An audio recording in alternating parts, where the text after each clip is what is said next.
Byť po 30-ke je zábava. Ak teda považujete za zábavu bolesti chrbta, non-stop únavu a nadšenie z akcie v Lidli. Tu je 5 príbehov, ktoré pochopia všetci po 30-ke. Muž a žena sedia v reštaurácii, prezerajú si jedálny lístok. Dáme si burger? Neviem, minule ma po burgeri pálila záha ešte v nedeľu. A jedlo sa zmení. Nie chuťou, ale následkami. Zábava už nevyzerá ako diskotéka. Ale skôr ako keď deti zaspia. Ty si v teplákoch a vieš, že zajtra nikto nezazvoní. Dnes je úplná divočina. Dal som si 2 medovníky a nelahol som si po obede. Pamätáš si tie časy, keď si o 9:00 večer vyrážal von? Teraz? O 9:00 si už dávno v pyžame a tešíš sa, že si zapol práčku.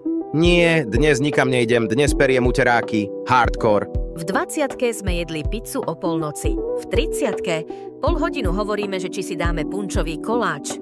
Dáme si? Ja len ochutnám. Vieš, som na diete bez cukru. Ale len ak to rozdelíme na 4. Niekedy bola sobota večer o tancovaní. Teraz je to o montovaní poličiek z IKEA. Romantika jak vyšitá. Láska, držíš to opačne. Ja? Ty si ten, čo volal ten 6-hraný kľúč vidlička. Byť po 30-ke je síce iný level, ale aspoň vieme, že najväčšia zábava je dobrá káva, plná práčka a keď ťa ráno nebolí krk.